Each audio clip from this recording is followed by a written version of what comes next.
Today we'll be taking a look at The Innkeepers. Not only written by, but also directed and edited by Ty West, due to his overwhelming fear of trusting other people. Ty West, most notably known for bringing us the classic Cabin Fever 2 Electric Boogaloo, my favourite movie that I've actually never seen. Ty West being one of my favourite, sometimes good movie makers, but really just depending on how under the influence I am. So I'll let you take a guess to see which side of the line this movie falls under. And due to this likely being one of the shortest videos I've probably ever done, I'll let you come to that conclusion on your own while I'm busy changing my username to Small Will. Anyway, The Innkeeper.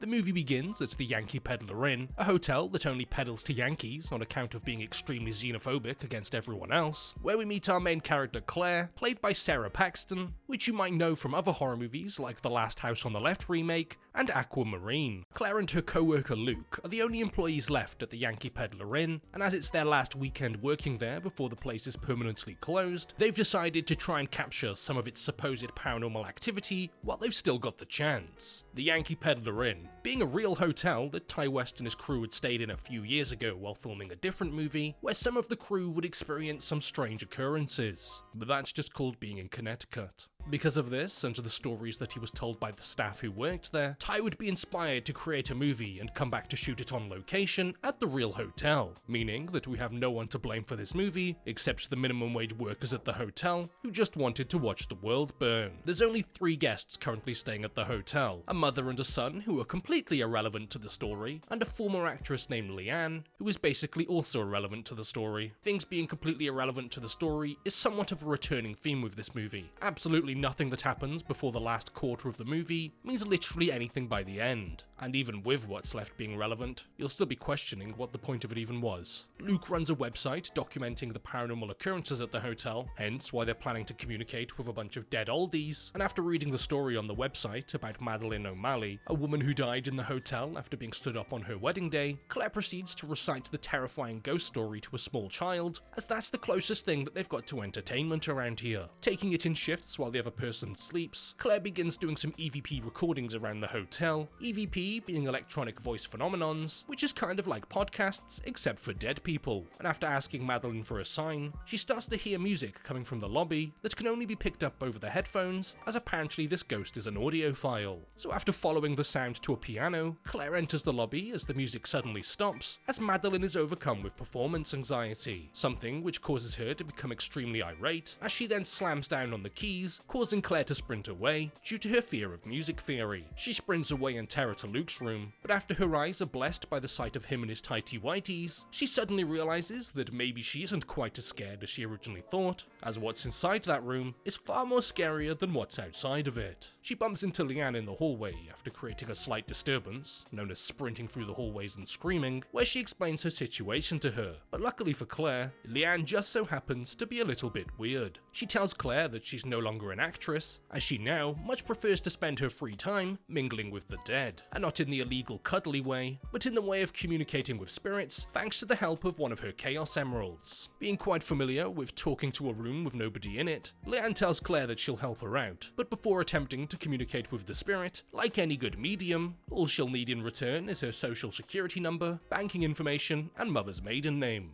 While attempting to communicate, Leanne becomes disturbed due to the unfortunate task of needing to communicate with someone, and suddenly stops before telling Claire no matter what, she must stay out of the basement. Something that she very obviously definitely does, because going down into a basement is a silly idea, and Claire wouldn't do anything like that at all. After switching shifts with Luke, Claire heads back to her room to sleep, when suddenly she turns to see the uncomfortable sight of a woman. A rather unfortunate looking decaying one, as it appears from beneath a bedsheet while wearing a wedding dress covered in blood. Now that's not a very practical thing to wear to bed. After once again running to Luke to tell him what happened, he proceeds to gaslight her, like the good friend that he is, into thinking that it was all just a dream. Yes, a dream that just happened while she was awake. After reassuring his friend that she's probably just crazy or something, a man arrives in the middle of the night, specifically asking to stay in room 353. But because the hotel is closing and most of the rooms have been stripped, all that's left in that room is a bed and nothing else. But being somewhat of a bed admirer himself, he accepts the offer to stay in the room, as that's where he stayed during his honeymoon, and he's going to stay there in hopes of trapping a new wife.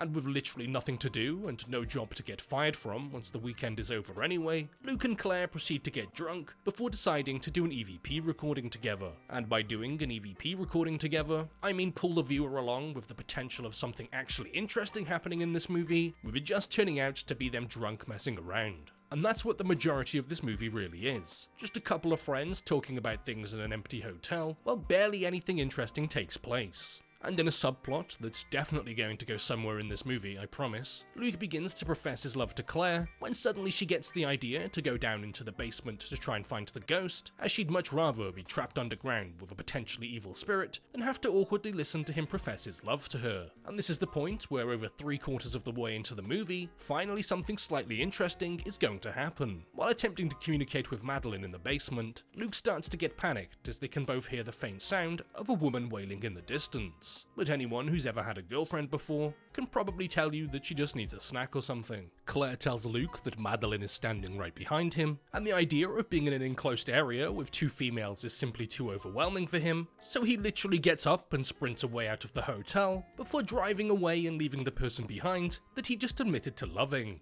Hell yeah, brother.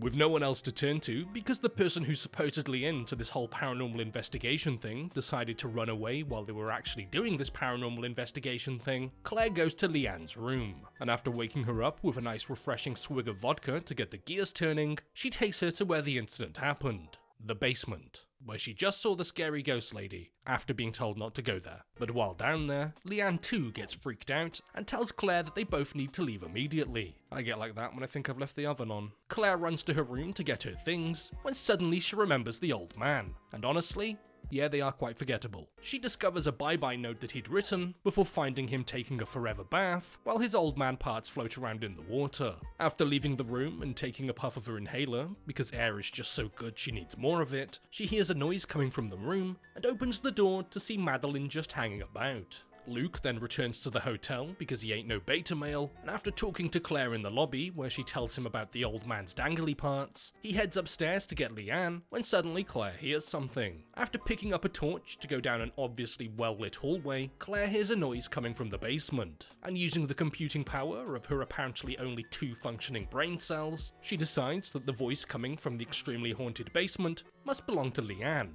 immediately after Leanne told her to never go down there again. So anyway, Claire finds herself being accosted by a naked old man and falls backwards into the basement because she isn't a friend of gravity. After seeing the dead man but now alive, due to her phobia of naked pensioners, she heads deeper into the basement before pointing the torch backwards to see the man standing there. So that's why she grabbed the torch when she obviously didn't need to. She starts trying to get out through the other exit of the basement, but can't as it's chained from the other side. And while she's stuck in there trying to get out, she turns around to see Madeline, who begins walking up to her. When then suddenly, it cuts to a shot of the outside of the hotel, as we're seeing a body being wheeled away on a stretcher by paramedics, and for a literal second, in a blink and you'll miss it moment, we see that the body is Claire. Yeah, she's dead now, and that's that.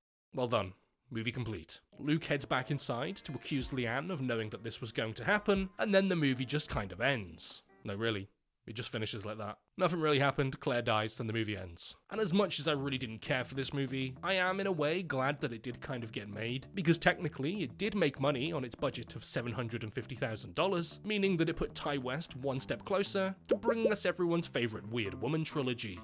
So before this video comes to an end, I'd like to just give a massive shout out and a big thank you to all of the YouTube members and patrons. People who every month continue to go out of their way to help support the channel, something which I greatly appreciate. If you're interested in becoming a YouTube member or a patron yourself, not only are you just generally being a great help, but you also get access to a few little perks, like being able to join the private Discord server, where you can then get links to all uncensored versions of videos going forward. So, starting off with this week's new YouTube signups, a massive thank you to Luak War 312, Tom, Foon, Jesse Holcomb, CeeLo Graham, AA Ron, Kevin Malone, Buffalo Bill, Big Bird, Pedro Manfredante Martindale, Gillette King, Sugant Fandivarian, Lance Besser, Aaron Shea, Garnet Fox, Andrew, Di, Christian Eriksdotter, Zaza Lord, Tyler Wilde, Alan Bigwood, Millie Slater, Troved, Bob Rodeau, KJ, Josh Reborn, Rebecca Rodriguez, Kingslayer, Jed, Mihaitsa, Owen T, Tommy666, Gremlin Absolute, James Wright, Billy Bad Cables, Deep Winter, TXC0, Ulas Can Septicy, Evil Trunk Monkey, Ashley Taylor,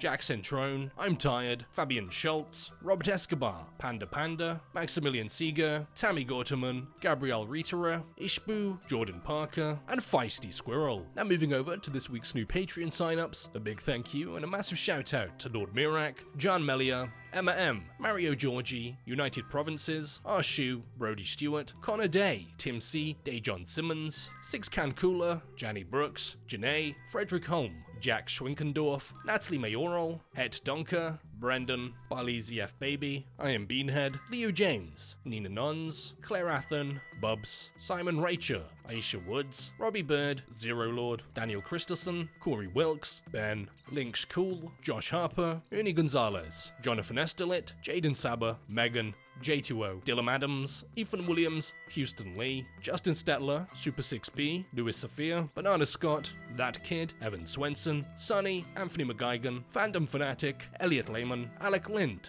Jake, James Joe Patrick McMuller, Vivian Mahaffey, Trent, CJ Tebbs, Maximilian Seeger, Dominic Solis, Sage, It's Izzy, Landon Hartley, Luca Osthius, Caden, Forst, Anthony Poole, and Tony Solbrig. So once again, a massive shout out to all of the YouTube members and patrons, and a big thank you to everyone else for watching.